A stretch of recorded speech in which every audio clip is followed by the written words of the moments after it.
This YouTube channel does not promote any violent, harmful, or illegal activities. All content provided by this channel is meant for an educational purpose only.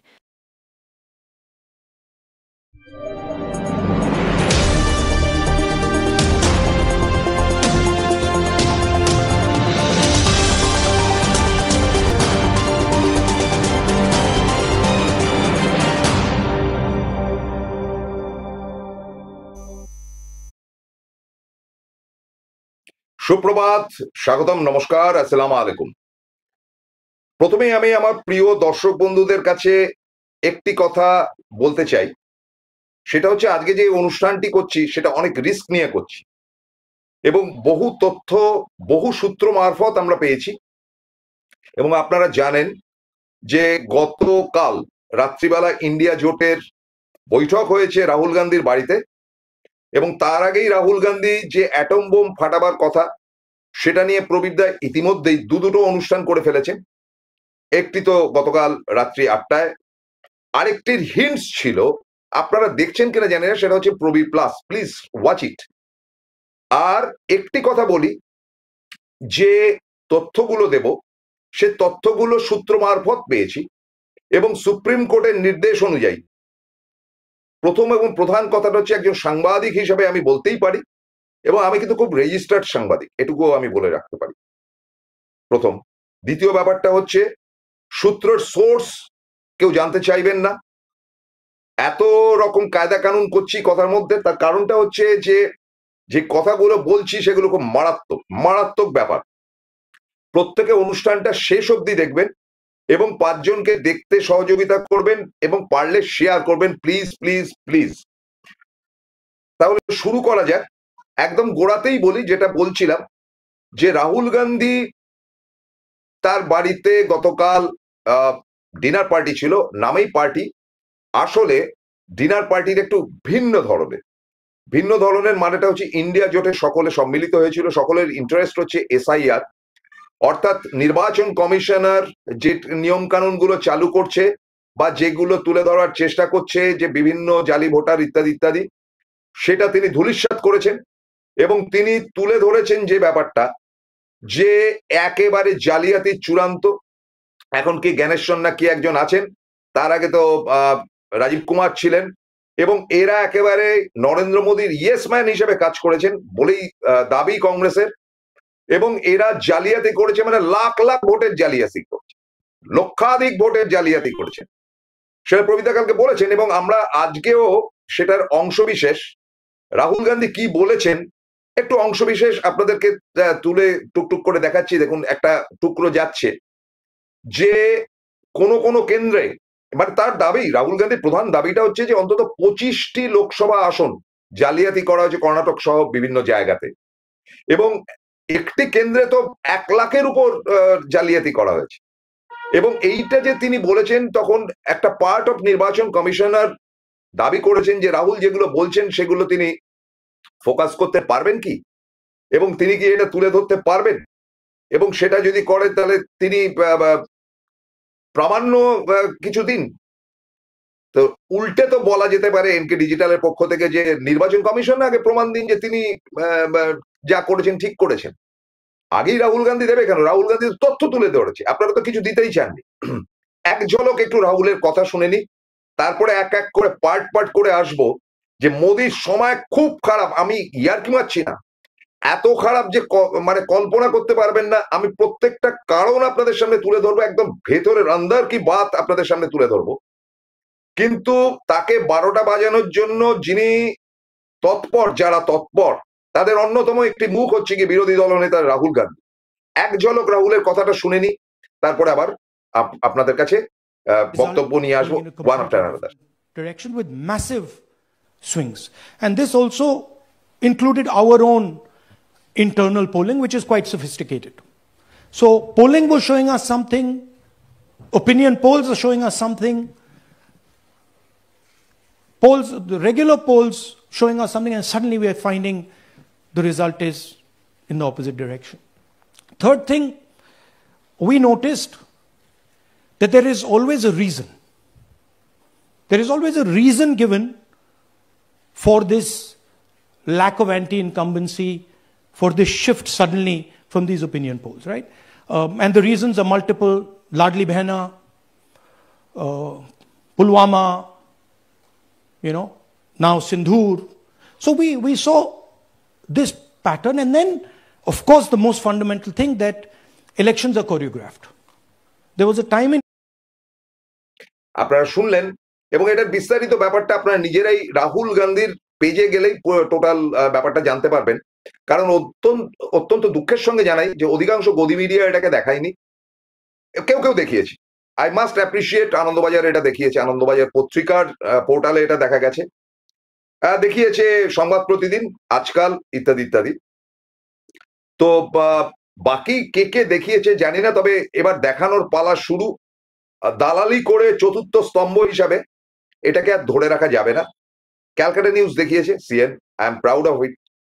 এবার পর বলি যে মোদির ডোবার জায়গাটা কোথায়। মানে আজকে এমন একটা পোর্শন উঠে এসছে, আপনারা বিশ্বাস করুন, আমি রসিকতা করছি না, যে জায়গাটা এমন হয়েছে যে নরেন্দ্র মোদীকে রেজিগনেশন সাবমিট করতেই হবে, কোনো বিকল্প কিছু নেই।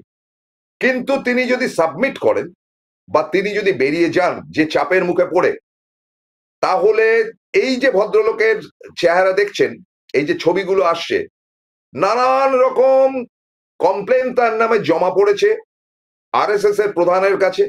এবং আরএসএস এর প্রধান যে নরেন্দ্র মোদীকে ঘৃণা করে এমন না, কিন্তু মোর দ্যান পার্টি হয়ে যাচ্ছে বলে তারাও কিন্তু এবার সজাগ হয়েছে। এ কারণে আপনাদের ঠান্ডা মাথায় বলি যে আরএসএস এমন একটি সংগঠন যেটা রাজনৈতিক রেজিস্ট্রেশন নেই। আবারও বলছি, আরএসএস এমন একটি সংগঠন যে সংগঠনে নরেন্দ্র মোদী থেকে শুরু করে অমিত শাহ থেকে শুরু করে অলমোস্ট সকলে, এরা কিন্তু এই আরএসএস কিন্তু পলিটিক্যাল রেজিস্ট্রেশনের একটি সংস্থা নয়। এবং আপনাদেরকে বলি যে এই সংস্থাটিকে বল্লভভাই প্যাটেল কোনো একটা সময় ব্যান করে দিয়েছে এবং অ্যারেস্ট পর্যন্ত করা হয়েছিল নানান লোককে। শ্যামাপ্রসাদ মুখার্জি এরা তো করেছিলেন।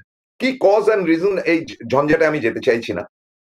কিন্তু আলটিমেটলি এই আরএসএস ভেঙে নানান রকম সংস্থা তৈরি করেছে তাদের আন্ডারটেক করে, এবং সেটাই করা উচিত, কারণ তারাই তো করছেন।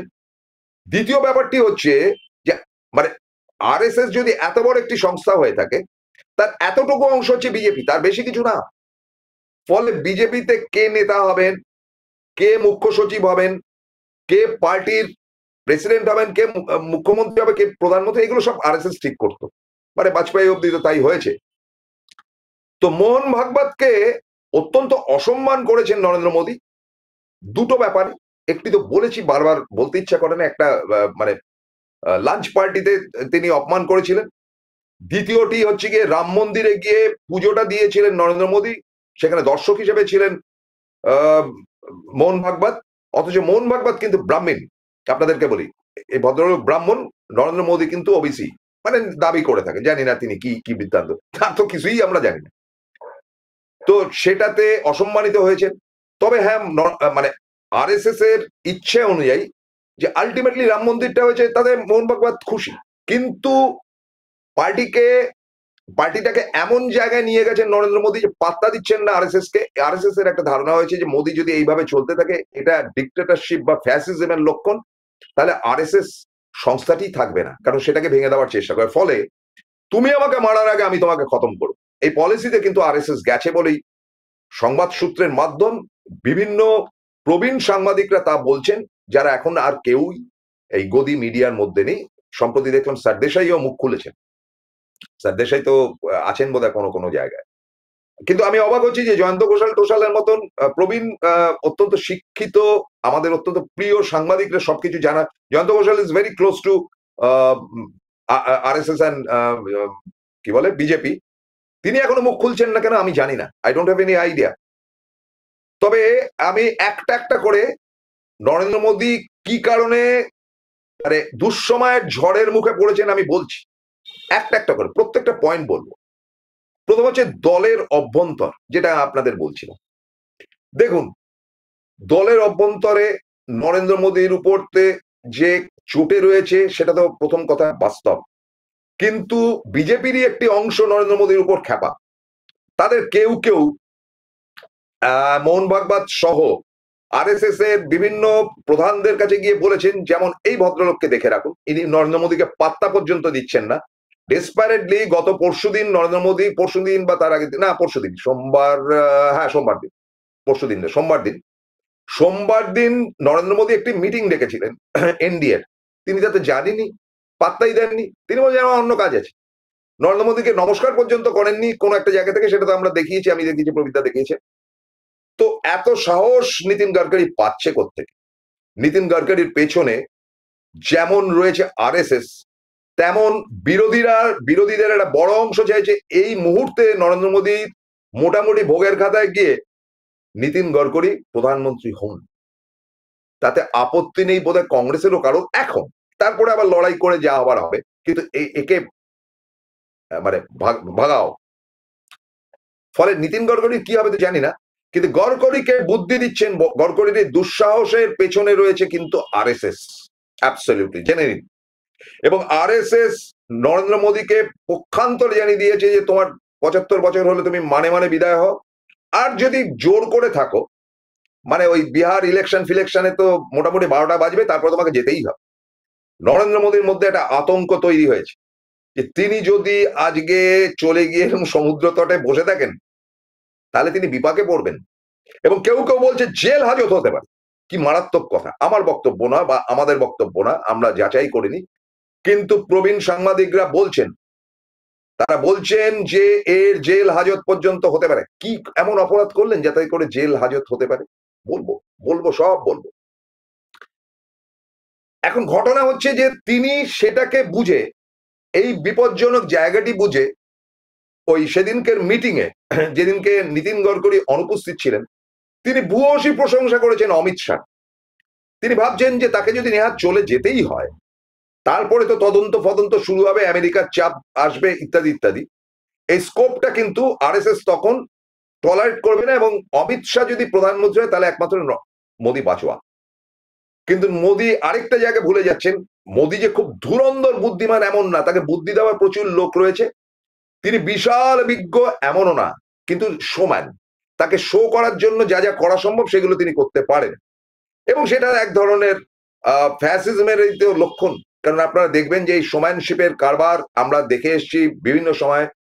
আমরা নেপোলিয়নের মধ্যে দেখে এসেছিলাম, নেপোলিয়নের শেষ অবস্থা আপনারা জানেন। আমরা দেখেছিলাম স্টালিনের, আমরা দেখেছি হিটলারের, আমরা এরকম ধরনের বিভিন্ন চরিত্র দেখেছি যাদের সেরকম ধরনের ধুরন্ধর বুদ্ধি নেই, কিন্তু তারা দাপট দেখিয়ে চালাতে চেষ্টা করেছে, এবং শেষ মুহূর্ত অব্দি, মানে রাশিয়া অ্যাটাক করে ফেলেছে, মরণ অনিবার্য, তবু পর্যন্ত হিটলার লড়াই করে গেছে। এই যে ব্যাপারগুলো, তো এই ঘটনাগুলোর মতনই নরেন্দ্র মোদীর অবস্থা যখন, তখন তিনি চাইছেন যে অমিত শাহ যেভাবেই হোক প্রধানমন্ত্রী হয়ে যাক, এবং প্রধানমন্ত্রী হয়ে গেলে অন্তত অমিত শাহ তাকে কোনো ঝামেলার মধ্যে পড়তে দেবে না।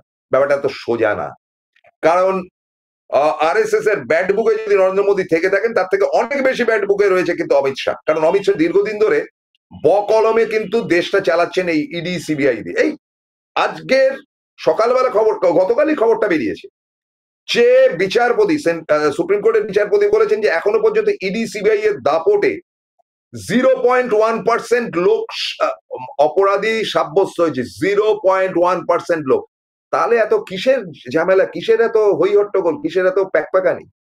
মাত্র 0.1% লোককে দোষী সাব্যস্ত করতে পেরেছে সিবিআই আর ইডি অনলি। জেনে নিন তথ্য। তো এবারে তাহলে ঘটনাটা যেটা দাঁড়াচ্ছে যে তাকে বিপাকে ফেলতে দুটো টার্মস কন্ডিশন দেওয়া হয়েছে, যে দেখো ভাই যা করেছো, এবার আমাদের কথা তোমাকে চলতে হবে। তার কারণটা হচ্ছে যে তোমার সঙ্গী সাথী যারা রয়েছে এনডিএতে, অর্থাৎ চন্দ্রবাবু নাইডু, নীতিশ কুমার ইত্যাদি ইত্যাদি, এরা সব বিগড়ে গেছে। এবং রাহুল গান্ধী থেকে শুরু করে আমাদের সায়নী ঘোষ থেকে শুরু করে যে ভাষায় আক্রমণ করছে এবং যেভাবে আক্রমণ করছে, ডাইরেক্ট নাম করে নরেন্দ্র মোদীকে, তাতে করে অত্যন্ত অবমাননার জায়গায় গেছে। কিন্তু একটি শব্দ উচ্চারণ করতে পারে অখিলেশ যাদব ইত্যাদি ইত্যাদিরা, একটি শব্দ উচ্চারণ করতে পারছেন না নরেন্দ্র মোদী, তাকে জল খেতে হচ্ছে। এরকম দুরবস্থা তার হয়নি, কারণ তিনি জানেন যে খুব ঝামেলা করে লাভ নেই, এত প্যাক্ট হয়ে রয়েছে। এবং এইখানে কিন্তু আপনারা লোকসভাটা যদি নজর করে থাকেন, আপনাদেরকে বলি যে কেলেঙ্কারি যেটা হয়েছে সেটা হচ্ছে যে লোকসভায় বসে থাকা তাদের যে সঙ্গী সাথী রয়েছে অর্থাৎ এনডিএর জোট সঙ্গী, তারা ফিক ফিক করে হেসেছে যে কেমন দেখ কেমন লাগে, দেখ কেমন লাগে। আচ্ছা, আরেকটি কথা বলতে বলতে ভুলে গেলাম।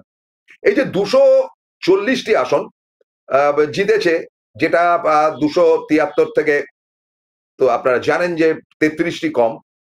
তো সেইখানে কিন্তু এমন অনেক আরএসএস এর লোক রয়েছে এই জিতে আসা সাংসদদের মধ্যে, যারা সরাসরি আরএসএস এর কাছে কমপ্লেন করেছে যে যত নতুন কংগ্রেস থেকে এসছে, এই দিক থেকে এসছে, ওদিক থেকে এসছে, মোদির প্রিয় পাত্র, তাদেরকে মন্ত্রী করা হচ্ছে, দায়িত্ব দেওয়া হচ্ছে, আমরা কি তাহলে ফালতু আছি? তাহলে আপনাদের কি হয়েছে? মানে এরকম ধরনের একটা কমপ্লেন নীতিন গডকরি চেলা যেমন করছেন, যাদের সংখ্যাটা হচ্ছে 114 থেকে 115 জন। তারা নরেন্দ্র মোদীকে লাইক করছেন না। ওই 240-এর মধ্যে 114 থেকে 115 জনের দাবি প্রচুর, দাবি এক দফা এক, নরেন্দ্র মোদীর পদত্যাগ, এটা তারা মনে মনে চাইছে। এবং সেইখান থেকে বিপাক বুঝতে পারছেন নরেন্দ্র মোদী, এবং তিনি বুঝতে পারছেন যে তার আসন টলে যাচ্ছে। এবার টলে যাওয়া আসনে আরো চাপ সৃষ্টি করার জন্য তাকে বলা হয়েছে যে তুমি ভাইস প্রেসিডেন্ট হিসেবে বা রাজ্যসভার চেয়ারম্যান হিসেবে যাকে ঠিক করেছে, ধনকর একটা অপদার্থ লোক, তোমার ইয়েস ম্যান ছিল, এখন তোমার ভান্ডা খুলে দিয়েছে, এখন সে বিরোধীদের জোটে গিয়ে পৌঁছেছে, আর তুমি তাকে জোর করে এখন তাড়িয়েছো। তুমি তাকে এনেছিলেই বা কেন, তাড়ালেই বা কেন?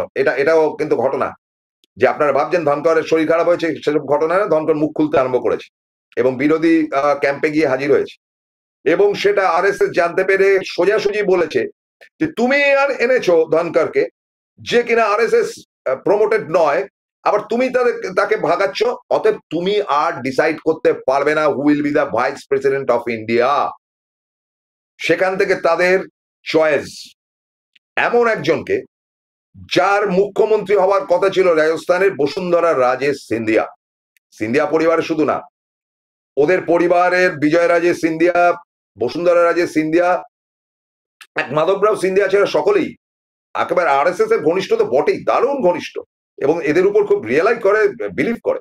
এবং বসুন্ধরা অত্যন্ত প্রিয় পাত্র আরএসএস এর, এবং আরএসএস বলে না, তিনি লালকৃষ্ণ আদবানির অত্যন্ত প্রিয় পাত্র, প্রিয় ছাত্রী। তো এই বসুন্ধরা রাজে সিন্ধিয়া দুটো টার্মে মুখ্যমন্ত্রী হয়েছিলেন। থার্ড টার্মে এবারে যখন মুখ্যমন্ত্রী হওয়ার পালা, রাজস্থানে যখন জিতলো বিজেপি, তখন তার কাছে এরকম একটা চিঠি গিয়েছে, এরকম মানে পর্চি বলে তো, মানে একটা চোতাপত্র আর কি। সেইটাকে খুলে দেখেন, you will not be the chief minister of Rajasthan, we have decided someone other. তিনি বেমাক্কা খেপেছেন। এমনিতেই মোদির অত্যন্ত ব্যাড বুকে থাকা পুরনো দিনের এই বসুন্ধরা রাজে সিন্ধিয়া, তিনি একেবারে বিদ্রোহ প্রকাশ করার পর আরএসএস বলেছে চুপ করে থাকো, আমরা দেখছি। আরএসএস বলেছে Vasundhara Raje Scindia will be the next vice president of India, কোনো কথা শুনবো না, এবং তোমার যা খুশি মনে হয়। এবং বসুন্ধরা রাজে সিন্ধিয়া যদি রাজ্যসভায় গিয়ে বসে তো 12টা বাজিয়ে দেবে একেবারে মোদী গোষ্ঠীকে। তাছাড়াও তো পাওয়ারফুল, আরো অনেক পাওয়ার রয়েছে। দ্বিতীয় জায়গাটি হচ্ছে যে কোনো কথা না, যেটা প্রহিত আগের দিনে বলেছে, Sanjay Joshi will be the president of BJP next. এবং সঞ্জয় যোশী সঙ্গে মানে নরেন্দ্র মোদীর যা রাগারাগির সম্পর্ক, এবং সঞ্জয় যোশীকে যেভাবে বারবার বেইজ্জত করেছে নরেন্দ্র মোদী, তাতে সঞ্জয় যোশী 20 বছর ঘাপটি মেরে বসেছিলেন। অত্যন্ত সৎ লোক, ইঞ্জিনিয়ার মানুষ, আরএসএস ছাড়া কিছু করেননি, চাকরি বাকরি করেননি, দলের জন্য জান লড়ি দিয়েছেন। তো বলা হচ্ছে যে অনেকদিন তুমি পর্দার অন্তরালে ছিলে, এবার তোমার রাজা হওয়ার পালা, you will be the president of BJP next. তাতে আরো বিপদ দেখছেন অমিত শাহ এবং নরেন্দ্র মোদী, কারণ এই লোকটা আসলে নরেন্দ্র মোদীকে একদম খতম করে দেবে, যেভাবে সমস্ত ফাইল টাইল বার করে।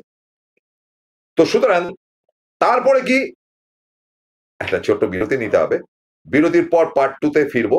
সঙ্গে থাকুন, যাবেন না, ভেরি ভেরি ইন্টারেস্টিং, বোমা ফাটাচ্ছে কিন্তু একটার পর একটা, সঙ্গে থাকুন।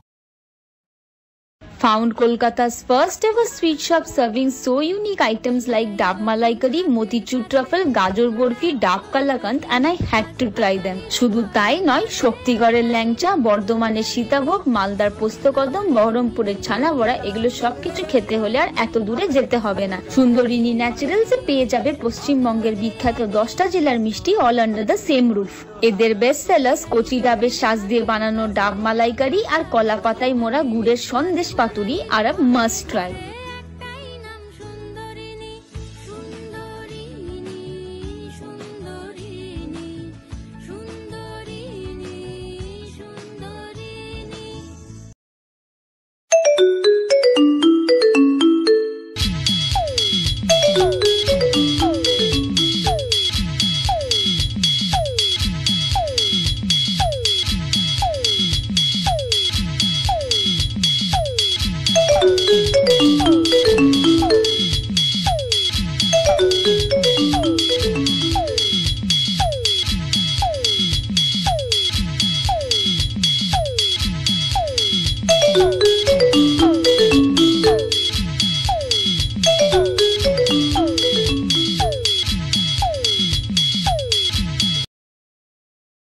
ফিরে এলাম বিরতির পর। এবার হচ্ছে পার্ট 2। এক ও একমাত্র ঘটনা বলি, আমেরিকা। আমেরিকা বলছে যে শুল্ক তোমাদের উপর 25% করেছিলাম, এবার 50% করে দিলাম। মানে দাদাগিরি। এই তোকে এই করে দিলাম বে, তোর যা করার করে লিস। পাড়ায় পাড়ায় দাদাগিরি দেখেন না, একদম সেই দাদাগিরি করছে। 50% করে দিলাম। 50% শুধু না, তার সঙ্গে আরো ভয়ঙ্কর কিছু কথা আপনাদেরকে বলছি। সেটা হচ্ছে একেবারে স্ট্রেট জানাই, ট্রাম্পের নয়া শুল্ক নীতিতে মার খেতে পারে ভারতীয় কোন কোন ব্যবসার প্রভাব কি ভারতের অর্থনীতিতে? অ্যাবসলিউটলি। যারা ভাবছেন যে রাশিয়া এসে গেছে, রাশিয়া কে? রাশিয়া তো এত বড় একটা দেশ ছিল, এখন তো এইটুকু হয়ে গেছে।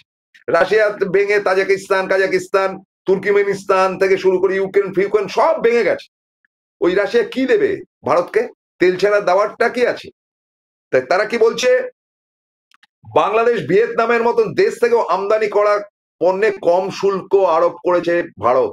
এই আমেরিকা, আমেরিকা বাংলাদেশ ভিয়েতনামের মতন দেশ থেকে আমদানি করা পণ্যে কম শুল্ক আরোপ করেছে, মানে ট্যাক্স কম লাগবে। আমেরিকায় পণ্য রপ্তানির প্রতিযোগিতায় সেই দেশগুলিকে ভারতকে পেছনে ফেলে যেতে পারে বলে দেশের রপ্তানিকারক সংস্থাগুলোর ধারণা। তার মানে কম্পিটিশনে ভারতকে এমন একটা জায়গায় ফেলেছে যেখানে বাংলাদেশ তার কম্পিটিটর। মানে 50% ট্যাক্স বসালে, ধরুন এই আমার লাইটারটা রয়েছে, লাইটারটার দাম হচ্ছে গিয়ে 1 টাকা। এবারে এটা 50% ট্যাক্স বসিয়ে দিল, 1 টাকা হয়ে গেল বা যাই হোক। এবারে বাংলাদেশ তো সেখানে দিয়ে দিচ্ছে 1 টাকার যেটা দাম, সেটা 1 টাকা 10 পয়সাতে দিয়ে দিচ্ছে। ফলে এই যে ব্যাপারটা হয়েছে, সেটাতে একেবারে যাচ্ছে তাই মানে অসভ্যতামি করছে ডোনাল্ড ট্রাম্প। ভারত থেকে রপ্তানি করা পণ্যে বাড়তি 25% কর চাপিয়েছিল। 27শে অগস্ট থেকে ভারতের রপ্তানিকৃত পণ্যে 50% শুল্ক বসানোর কথা জানিয়েছে আমেরিকার ডোনাল্ড ট্রাম্প সরকার। আচ্ছা, এতে করে এন্টায়ার ভারতবর্ষের ব্যবসায়ীরা সমস্যায় পড়বে, বিশেষ করে সাউথ ইন্ডিয়া। দেখুন, এই যে চন্দ্রবাবু নাইডু খেপছে কেন? চন্দ্রবাবু নাইডুর অন্ধ্র থেকে মাছ যায়, সেই মাছ ব্যবসা বন্ধ হয়ে যাবে। কি হবে আপনাদেরকে পরপর বলি। চন্দ্রবাবু নাইডু উইথড্র করে নেবে বলে, মানে এমন অবস্থা।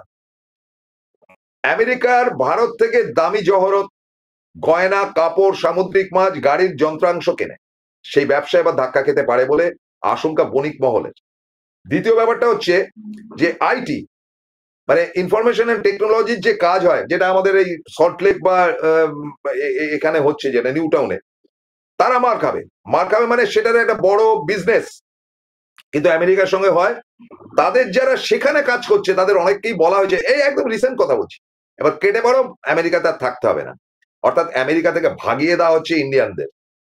সামুদ্রিক মাছ, যেটা একেবারে অন্ধ্রের একেবারে বিরাট রোজগার, যেটা চন্দ্রবাবু নাইডুর একটা অনেক বেশি তার রাজ্যের যে টাকাটা আসে। ট্রাম্পের নতুন শুল্ক নীতি কার্যকর হলে সব থেকে বেশি মার খাবে ভারতের সামুদ্রিক মাছ ও প্রাণীর ব্যবসা। ভারতে যত সামুদ্রিক মাছ বা সি ফুড রপ্তানি করা হয় তার 40%ই যায় আমেরিকাতে। বুঝতে পেরেছেন? কে যে কি বলে, আমেরিকার জায়গায় চলে আসছে এই বলদ মার খায় এই যে বিজেপির লোকগুলো, ও করে বাবার না রাশিয়া চলে আসছে, এর কত সোজা। দ্বিতীয় হচ্ছে কাপড়, নয়ডা, সুরট, তিরুপুরের কাপড় রপ্তানি সংস্থাগুলো সিদ্ধান্ত নিয়েছে আমেরিকায় রপ্তানি কাপড় বন্ধ, স্থগিত রাখবে, আর যদি রাখা হয় তাহলে তারা বিপাকে পড়ে। ইকোনমিক টাইমসকে বলেছে। জহরত গয়না, 2024-25 অর্থবর্ষে আমেরিকায় 83,000 কোটি টাকার জহরত এবং পাথর বসানো গয়না রপ্তানি করেছে ভারত, মানে সেগুলো ভোগের কাতায় যাচ্ছে। গাড়ির যন্ত্রাংশ, ভারত যত পরিমাণ গাড়ির যন্ত্রাংশ রপ্তানি করে বিভিন্ন দেশে, তার অর্ধেক যায় আমেরিকায়। প্রায় 61,000 কোটি টাকার যন্ত্রাংশ রপ্তানি করা হয়, ভোগে যাচ্ছে। আর কি আছে? আর আইটি, ইনফরমেশন এন্ড টেকনোলজি, আইটির একটা বিরাট অংশ এখান থেকে আমেরিকাতে যায়। এখান থেকে তো নেবেই না, মানে এই যে টিসিএস থেকে সেদিনকে বহু লোকের চাকরি গেল। টিসিএস থেকে চাকরি যাওয়াটার মতো বেদনা কিছু হতে পারে? টাটা কোম্পানি থেকে কারো চাকরি যায় না, সে চাকরি যাচ্ছে। এরপরে যদি এই কারবার হয়, আমাদের এখান থেকে আমেরিকাতে যে ব্যবসা হয়, এই টিসিএস, কগনিজেন, ক্যাপজিমিনি ইত্যাদিতে বিভিন্ন সংস্থা থেকে চাকরি যাবে, কারণ তাদের তো রপ্তানি হবে না, রপ্তানি বন্ধ হয়ে যাচ্ছে। কে 50% শুল্ক দিয়ে কাজ করবে? ফলে রাশিয়া আর আমেরিকা এক নয়।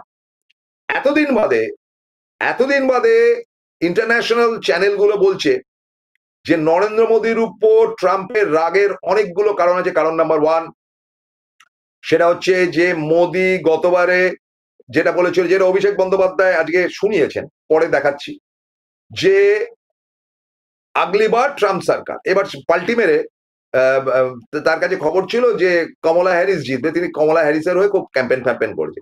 ট্রাম্প কিন্তু এসব ব্যাপারে খুব, আমরা বলেছি 6-7 মাস আগে, আজকে সবাই বলছে যে এটা একটা কারণ।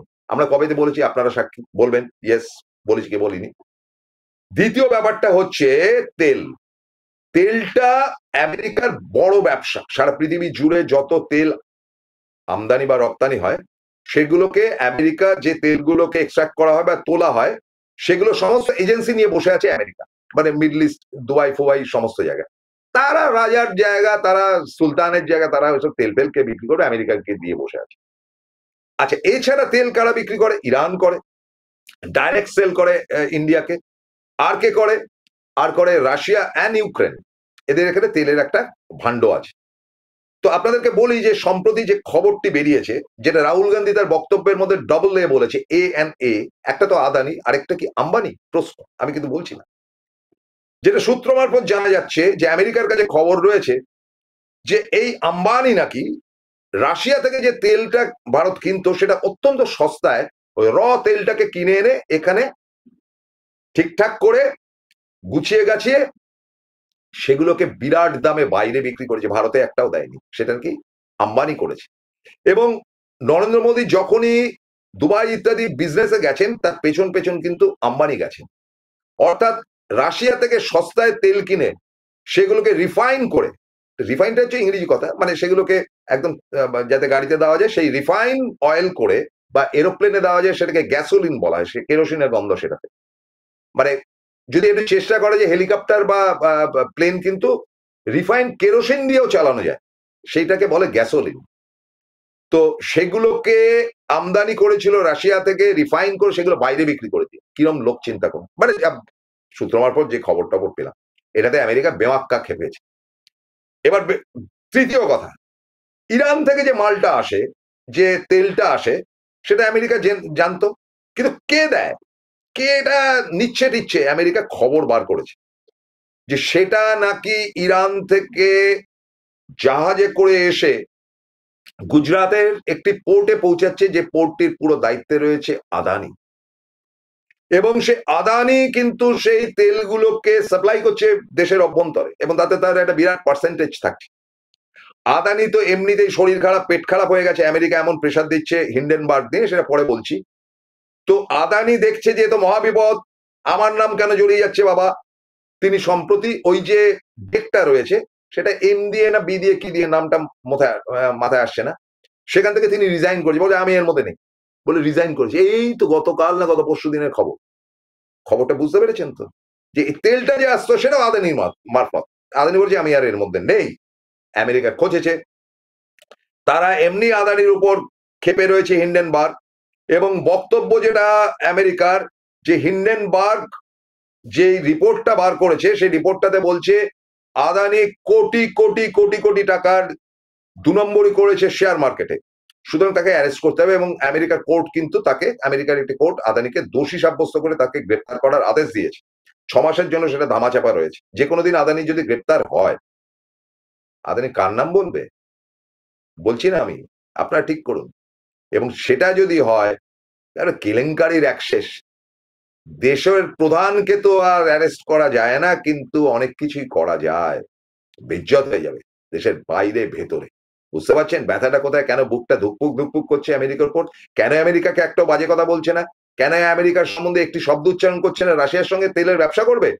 রোজ সমস্ত বড় বড় পত্রিকা, সমস্ত টিভি চ্যানেল বলছে রাশিয়া গিয়া আর কুছ নেই হোগা, আমেরিকা। এত সোজা? আপনাদের তো ঘটনাবলীগুলো বললাম, ছেড়ে দেবে? হিন্ডেনবার্গ কেস নিয়ে তো প্রথম ঢুকবে আদানির দিকে। এই সব রিপোর্ট গুলো কিন্তু রাষ্ট্রীয় স্বয়ংসেবকের হাতে সমস্ত রিপোর্ট গুলো এসছে।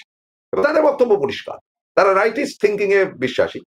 তারা বলেছে এটা চলতে পারে না, আমেরিকার সঙ্গে সম্পর্ক ঠিক করতে হবে। কারণ আমেরিকার সঙ্গে ডলার ট্রানজাকশনে সমস্ত ব্যবসা হয়, সমস্ত ব্যবসা কিন্তু ডলার ট্রানজাকশনে হয়। এখন ব্যাপারটা হচ্ছে যে সেখানেও কিন্তু পাকামি করেছেন আমাদের মানে গুরুজি। সেটা করেছে কি, আমাদের এই যে ভিসা কার্ড গুলো আছে সেগুলোর সমস্ত ডেলিভারি হয় দুটো পদ্ধতিতে। এই যে ভিসা কার্ডটা দেখছেন তো, এই ভিসা কার্ডটা পাঞ্চ করছেন, আপনি টাকা বার করছেন, যেটা সেইটাতে দুটো ব্যাপার আছে, একটা ডেবিট কার্ড, একটা ক্রেডিট কার্ড। এই যে ক্রেডিট কার্ডটা, যেটা ইন্ডিয়ান আমেরিকান এক্সপ্রেস এর মাধ্যমে যেগুলোকে করা হয়, সেটা স্পেশালি রয়েছে, সেটা পাঞ্চ করলে দুটো অপশন আপনার ভেসে উঠবে, একটা হচ্ছে ন্যাশনাল, একটা হচ্ছে ইন্টারন্যাশনাল। আপনি ন্যাশনাল চাপ দিলে ইন্ডিয়ান কারেন্সি বেরোবে, আপনি যদি বাইরে যান কার্ড পাঞ্চ করেন তাহলে আপনার ডেলিভারিটা হবে কিন্তু ডলারে বা সেই দেশের কারেন্সিতে হবে। মানে ধরুন সিঙ্গাপুরে গেলে সিঙ্গাপুর ডলার বেরিয়ে আসবে। তো এই কার্ডগুলো কিন্তু আমেরিকা বানাতো, কয়েক হাজার কোটি টাকার ব্যবসা ভারতের সঙ্গে চলতো এটা, সেটাকে মোদি বন্ধ করে দিয়ে ইন্ডিয়ানাইজ করে ফেলেছে, সব ইন্ডিয়ানাইজ করে ফেলেছে। ফলে এটা তো খেপেছে আমেরিকা। তা নয়তো এত বড় কথা বলতে পারে 50% ট্যাক্স চেপে দিলাম তোমার উপর, তোমার যা করার করে নিতে পারো। আপনারা তো এই ঘটনাগুলো কেউ জানেন না, জানবার চেষ্টা করুন, কি মারাত্মক সমস্ত ব্যাপার হয়ে রয়েছে। এত সোজা একটা দেশের যে কি সর্বনাশটা হতে চলেছে আপনারা জানেন না। শেয়ার মার্কেট এমনি ধাক্কা খাচ্ছে, এবং এই 50% এই 27শে অগাস্টের পর মুখ থুবড়ে পড়বে ভারত, সমস্ত ব্যবসাপত্র ডকে উঠবে। তার আগে নরেন্দ্র মোদী কি করবেন সেটা দিশাহারা হয়ে গেছেন। এত সোজা যে এটা সাবস্টিটিউট কি রাশিয়া? আপনি সমুদ্রে স্নান করতে গেছেন, সমুদ্রের লোক বললো আপনি এখানে স্নান করতে পারবেন না, আপনি গিয়ে পুকুরে স্নান, একই ব্যাপার হলো, সমুদ্র থেকে পুকুর। চলে আসে পরের ব্যাপার, বেশি বাড়িয়ে লাভ নেই। ও আরেকটি কথা আপনাদেরকে বলি, যেটা যে এই হিন্ডেনবার্গের কেসটা এমন একটা জায়গায় গেছে যে সেটা মোটামুটি ছানবিন করে নিয়ে যাওয়া হচ্ছে একেবারেই উচ্চ জায়গাতে। এবং আমেরিকার যারা বন্ধু দেশ, অর্থাৎ ব্রিটেন, জার্মানি, ফ্রান্স, অস্ট্রেলিয়া ইত্যাদি দেশগুলোকেও কিন্তু আমেরিকা জানাচ্ছে যে দেখো ভাই, চীনকেও জানিয়েছে। আচ্ছা, এখানে আবার একটা প্রশ্ন এসছে যে চীন যদি রাশিয়া থেকে সস্তায় তেল নিতে পারে, তা ভারত পারবে না কেন? তার উত্তরে ট্রাম্প বলেছে চীনের সঙ্গে কোনো ঝামেলার দরকার নেই, চীন যা খুশি করুক, কিন্তু ভারতের উপর আমি চাপাবো, ভারতের উপর চাপাবো। আসলে ভারতের উপর না, মোদির উপর চাপাবো। একটাই কথা, দাবি এক, দফা এক, নরেন্দ্র মোদীর পদত্যাগ।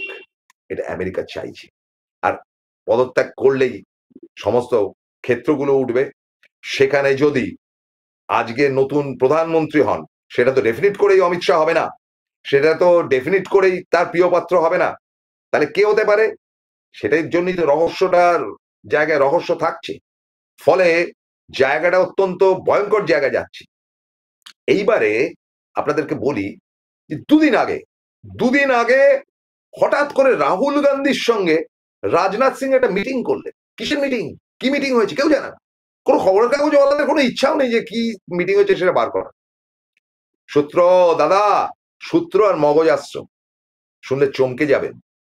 প্রথমে তো প্রিয়াঙ্কার সামনে গিয়ে একেবারে দন্ত বিকশিত হয়ে রাজনাথ সিং বলছে যে কি ভালো, আরে আপনি একটু আমাদের দেখুন পেকুন। তো প্রিয়াঙ্কা দাঁড়িয়ে কথা, সেই ছবিটা আপনাদের কাছে এসে, কিন্তু রাহুলের সঙ্গে কোথায় মিটিং করলো, কি ব্যাপার, কি বৃত্তান্ত, রাহুল তো গতকাল রাত্রে সেটা নিয়ে আলোচনা করেছে। মারাত্মক ব্যাপার, সেটা তো আসল গল্প। বলবো আবার একটা ছোট্ট বিরতি নিচ্ছি, কারণ আজকের অনুষ্ঠানটা বড়, সঙ্গে থাকুন, এদিক ওদিক যাবেন না। থাকুন। জয়গুরু রত্নভান্ডার জ্যোতিষ চেম্বার, এখানে গোল্ড মেডেলিস্ট জ্যোতিষী বসেন। হাই কোয়ালিটির আসল গ্রহরত্ন সবচেয়ে কম দামে এখানে পাওয়া যায়। স্থান বেলঘড়িয়া, রানী পার্ক, বটতলা, 2 নম্বর রেলগেটের নিকটে। 9681345722 এবং 9007778922। Welcome to the world of civil business. A Bengali business personality and the most successful business group, Roy Construction Group of companies, now coming Sarib, West Bengal. Mr. Anup Roy, the managing director of the Roy Construction Group company, ready to serve his native land, the mother Bengal.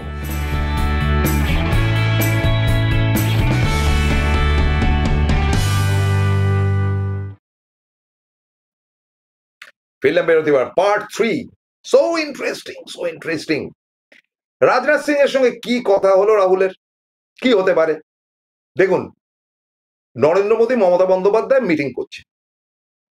এই meeting এর মধ্যে কি আলোচনা হতে পারে কি করে আপনারা ধরতে পারবেন না। এটা আমাদের যারা অন্তত মানে 2-3% সাংবাদিক রয়েছে সারা ভারতবর্ষে, যারা এগুলোকে আইডিয়া এবং কনসেপশন থেকে বার করতে পারে, তার বেশি কিছু না। রাজনাথ সিং এই যে পাশে দেখছেন ভদ্রলোককে, এনার বয়স সামনের বছর 74 হবে। যদি নরেন্দ্র মোদীকে রিটায়ার করতে হয় বা বেরিয়ে যেতে হয়, তাহলে রাজনাথ সিংকেও 2 বছর বাদে চলে যেতে হবে।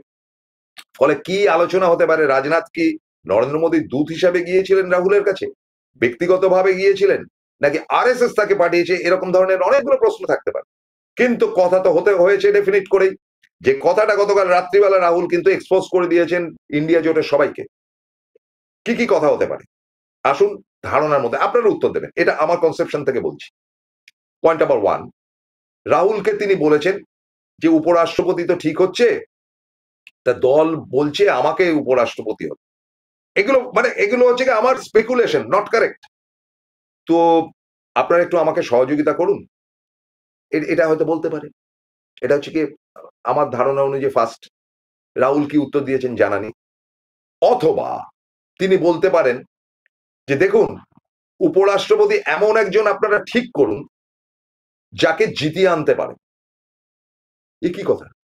এর মানে কি? তার কারণ বসুন্ধরা রাজে সিন্ধিয়া, এটা যদি মোদীর লবি থেকে গিয়ে থাকেন রাজনাথ সিং, তাহলে এই কথাটাই বলবেন যে দেখুন, বসুন্ধরা রাজে সিন্ধিয়াকে ঠিক করছে বিজেপি। যদি বিজেপি তাকে ঠিক করে, তাহলে আপনারা একজন ক্যান্ডিডেট ঠিক করুন, ক্রস ভোটিং হবে, তাতে বিজয় রাজে হেরে যাবে এবং সে জিতবে। এরকম একটা কিছু করুন। এটা বলতে পারে। কেন বলতে পারে? তার কারণ হচ্ছে বিজয় রাজে সিন্ধিয়া আসলে একেবারে গোষ্ঠীর ষষ্ঠী পুজো করে ছেড়ে দেবে। ফলে বিজয় রাজে সিন্ধিয়াকে আটকাবার জন্য দরকার হলে কংগ্রেসের ঘনিষ্ঠ এমন কাউকে করা হোক, যেটা শোনা যাচ্ছে সেটা নাকি যে এমন কোনো একটি লোককে করা হোক যে একটু নরমপন্থী কংগ্রেসের তরফ থেকে। আপনারা একটা ডিসাইড করুন, যেটা গতকাল রাতে একটা আলোচনা হয়েছে মাত্র, এমন কিছু বিশেষ কিছু হয়নি, কিন্তু একটা আলোচনা হয়েছে। এখন ব্যাপার হচ্ছে কংগ্রেস কি সেই ট্র্যাপে পা দেবে, বা সেটাকে তৃণমূল সেই ট্র্যাপে পা দেবে? ভাইস প্রেসিডেন্ট হিসাবে যদি ডিসাইড করে থাকে আরএসএস এর ক্যান্ডিডেট হিসাবে যদি দাঁড়িয়ে যায়, আরএসএস এর ক্যান্ডিডেট হিসাবে যদি বসুন্ধরা রাজে সিন্ধিয়া দাঁড়ায়, এবং তাকে যদি বকলমে যেভাবে ইন্দিরা গান্ধী একবার হারিয়ে দিয়েছিলেন এবং ভিভি গিরিকে জিতিয়ে এনেছিলেন, সেই পলিসিতে যেতে চাইছে কি রাজনাথ সিং? হতে পারে। যদি মোদীর দূত হিসেবে বা দৌত্য হিসেবে গিয়ে থাকে, তাহলে সেটা হতে পারে। 3 নম্বর ঘটনা, মানে এগুলো সব স্পেকুলেশন, এগুলো তো কি কথা হয়েছে আমরা কেউ জানি না, আইডিয়ার উপর বলছি।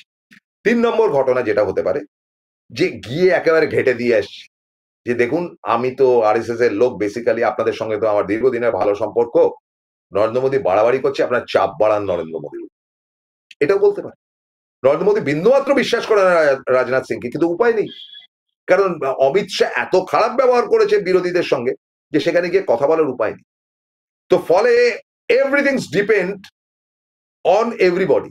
আচ্ছা, আপনাদের একটা কথা বলি, এইবারে এই যে ইন্ডিয়া জোটে গতকাল যে মিটিং টিটিং গেছে, তাতে স্টালিন থেকে শুরু করে বিভিন্ন প্রতিনিধি দল, এআইএডিএমকে, তাতে স্টালিনের সঙ্গে একটা কথা হয়েছে চন্দ্রবাবু নাইডু হচ্ছে গিয়ে জোট সঙ্গী, এনডিএর জোট সঙ্গী। চন্দ্রবাবুকে বলা হচ্ছে আমেরিকা যদি এগুলো চাপায় তাহলে তো তুমি তো গেছো। তখন চন্দ্রবাবু নাইডু বলেছেন পরিষ্কার যে মোদির বহু ঘটনায় আমি বিরক্ত, আমি এসব ব্যাপারের মধ্যে নেই, রিমুভ মোদি। ফলে যদি আজকে ভোটাভুটি হয় নরেন্দ্র মোদীকে সরিয়ে দেওয়ার ব্যাপারে, তাহলে চন্দ্রবাবু নাইডু কোন দিকে যাবে বলা খুব মুশকিল। চন্দ্রবাবু নাইডু কিন্তু ক্ষেপে রয়েছে। পয়েন্ট নাম্বার 2, এই যে ভদ্রলোককে হারাবার জন্য এই যে এদেরকে দেখে নিন, এক ঝলক করে দেখে নিন, এরা সব একটা হয়েছিল গতকাল। এই হচ্ছে স্টালিনের উপর দায়িত্ব দেওয়া হয়েছে চন্দ্রবাবু নাইডুকে কনভিন্স করানো। তো স্টালিন সেই কাজটা করছেন। স্টালিন গিয়ে চন্দ্রবাবু নাইডুর সঙ্গে মোটামুটি কথাবার্তা বলে একটা লাইন আপ করেছেন। এখন কথা হলো যে কেনা বেচার জায়গাটি আর চলবে না, সেখানটা ঝাড়ের খাতায় কেনার হলে এতদিনে কিনে ফেলতেন। এবার নীতিশ কুমার দেখছে যে যেভাবে মোদী এগোচ্ছে তাতে আমাকে ভোগের খাতায় পাঠাতে পারে, সুতরাং তিনি ইতিমধ্যে বিগড়ে গেছেন এবং তিনি ওপিনিয়ন পোলগুলোর দিকে তাকিয়ে তিনি ভাবছেন কি করা যায়, আমাকে টিকে থাকতে গেলে কি করতে হবে। ফলে তিনি তলায় তলায় তার ভাতিজার সঙ্গে কথা বলছেন, অর্থাৎ তেজস্বী যাদবের সঙ্গে কথাবার্তা অলরেডি স্টার্ট করে দিয়েছেন যে দেখো ভাই, আমি দাঁড়াবো কিন্তু আমাকে হারিয়ে দেওয়ার চেষ্টা চলবে, তুমি আমার সঙ্গে আছো তো। তেজস্বী খিলাড়ি জিনিস, সে বলে হ্যাঁ চাচাজি আপনি আমার চাচা, আপনি কেন থাকবেন না, আরে চাচা এমনি করে বলে না কথা। তো সুতরাং সেরকম ধরনের একটা নেগোসিয়েশন হয়েছে এবং গতকাল রাত্রিবেলা ইন্ডিয়া জোটের মিটিং এ এগুলো সমস্তই আলোচনা হয়েছে যে প্ল্যানিং কি হবে এবং আগামী সপ্তাহে ফাটাফাটি যাবে। আচ্ছা, এই উদ্ধব ঠাকরেকে একটা অফার দেওয়া হয়েছিল যে আপনি আমাদের সঙ্গে চলে আসুন। উদ্ধব ঠাকরে পরিষ্কার বলেছেন, নরেন্দ্র মোদীকে জানিয়েছেন থ্রু মহারাষ্ট্রের মুখ্যমন্ত্রী যে আমার দলকে ভেঙে দিয়েছ, কোনো কথা হবে না, আমাদের কাছে ইজ্জতটাই আগে, বালা সাহেব ঠাকরের ছেলে আমরা কোনোদিন মাথা নত করিনি, আজকেও করবো না, এই অবধি কথা হয়েছে। তারপরে যা আবার এই যে আরেকজন রয়েছে, এবার ইনি কি খেলা খেলবেন জানি না, তবে এনার হাতে যারা রয়েছে তারা এখন দ্বিধান্বিত যেদিকে সুবিধা হবে। ফলে lot of things are coming. কিন্তু এর মধ্যে যে খেলাটা অভিষেক খেলে দিচ্ছেন সেটা হচ্ছে, অভিষেক দেখেছেন যে এখন এই টিমটাকে চালাতে হবে তার, রাতারাতি এই ঘটনাগুলো ঘটবে। অত্যন্ত বুদ্ধিমতী মাননীয় মুখ্যমন্ত্রী মমতা বন্দ্যোপাধ্যায়, তার কাছে খবর ছিল, তিনি এই খবরগুলো আমি যেগুলো বললাম তিনি জানেন না এমন তো হয় না, তিনি রাতারাতি অভিষেককে নিয়ে এসছেন গদিতে। কারণ বলবো খারাপ লাগবে হয়তো, কারণ বিরোধী দল মানে পরিষদীয় নেতা সুদীপ বন্দ্যোপাধ্যায়কে খুব একটা বিশ্বাস করা যায়, মানে এটা আমি বলছি অবশ্য, কারণ তিনি যে কখন কার সঙ্গে কিভাবে একেবারে মুগ্ধ হয়ে থাকেন, তার শরীর খারাপটা হবে ব্যাপার পরে আমরা শুনে নেবো অভিষেক কি বলেছে, এক ঝলক শুনে। রাজ্য সরকার যে অবস্থান নিয়েছে সে সম্পর্কে আপনাদের প্রশ্ন রয়েছে। দুই হচ্ছে 50% ট্যারিফ লাগানো হয়েছে ইন্ডিয়ার উপর, সে সংক্রান্ত প্রশ্ন। এবং থার্ড হচ্ছে ইন্ডিয়া আজকে যে বৈঠক রয়েছে সেটা নিয়ে। আমি প্রথমেই বলি যে ইলেকশন কমিশন যে কাজ করছে আমরা বলেছি যে এটা এখতিয়ার বহির্ভূত। ইলেকশন কমিশনের ক্ষমতা বা ইলেকশন কমিশনের দায়িত্ব তখনই হয় যখন আদর্শ আচরণবিধি ঘোষণা হয়। মডেল কোড অফ কন্ডাক্ট লাগু হওয়ার পর থেকে ইলেকশন কমিশন রাজ্যের সার্বিক সিভিল এবং ক্রিমিনাল অ্যাডমিনিস্ট্রেশন, পুলিশ অ্যাডমিনিস্ট্রেশন নিজের হাতে নিয়ে, স্টেট মেশিনারি নিজের হাতে নিয়ে তাদের মতো চালায়, যাতে নির্বাচনটা নিরপেক্ষ হয়, আনবায়াসড হয়, ইম্পার্শিয়াল হয় এবং ফেয়ার হয়। কিন্তু যে কাজ একটা নির্বাচিত সরকারকে এখনও প্রায় 10 মাস 11 মাস সময় রয়েছে এবং প্রায় 3 মাস 4 মাস আগে থেকে শুরু হয়েছে, 1-1.5 বছর আগে থেকে সরকারকে কাজ করতে না দেবে বলে এবং নির্দিষ্ট যে বিজেপি ক্ষমতায় রয়েছে সেই বিজেপিকে বাড়তি সুযোগ করে দেবে বলে বাংলার প্রতি যেমন ধারাবাহিক বঞ্চনা কেন্দ্র সরকার করেছে, একইভাবে বিচার ব্যবস্থাকে কাজে লাগিয়েছে, সংবাদ মাধ্যমের একাংশকে কাজে লাগিয়ে সন্দেশখালির মতো ঘটনাকে সারা দেশে প্রচার করে বাংলার বদনাম করার চেষ্টা করেছে। এখন ইলেকশন কমিশনকে কাজে লাগিয়ে যাতে বাংলার প্রকৃত বাঙালিরা, বাংলা ভাষায় যারা কথা বলে, যারা বাংলায় থাকে, তারা ভোটাধিকার প্রয়োগ করতে না পারে, প্রকৃত ভোটার যারা, তাদের ভোটের অধিকার কেড়ে নেওয়ার জন্য ইলেকশন কমিশন নির্লজ্জ ভূমিকায় নেমেছে।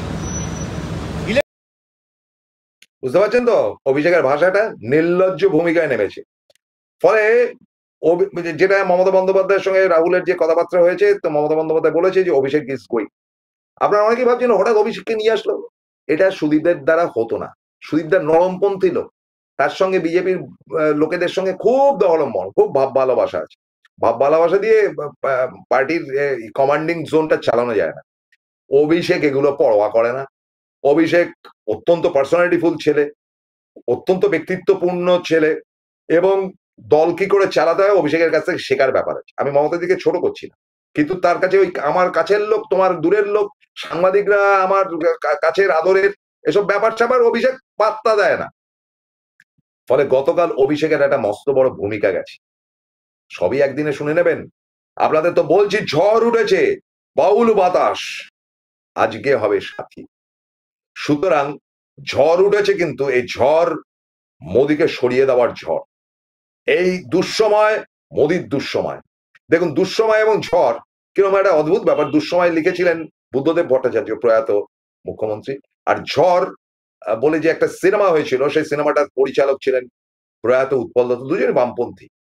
তাই জন্য এই দুজনের নামের জায়গা থেকে নিলাম দুঃসময়ের ঝড়। কার উপর? নরেন্দ্র মোদীর উপর। সামাল দিন, এ কিন্তু আমফান আয়লা থেকে অনেক ভয়াবহ, বড় খারাপ দিন আসছে। সেই খবর আপনারা অন্য কোনো চ্যানেলে, মানে ওই টিভি খুলে চ্যানেলে পাবেন না, পাবেন আমাদের কাছে। আমরা অনেক অ্যাডভান্স বলি। আমি তো 6 মাস আগে বলেছিলাম যে কেন খোঁচে রয়েছে মোদির উপর, আজকে সবাই বলছে। তাহলে আজকে এইটুকুই করি, অনেকক্ষণ আপনাদের জ্বালিয়েছি, বিদায় নিচ্ছি। আবার প্রবীরবাবুর আসার পালা, দুটি কাজ, একটি বিকাল 5টায়, একটি রাত 8টায়। আমাকে বিদায় দিতে হবে। ভালো থাকবেন, নমস্কার, আদাব।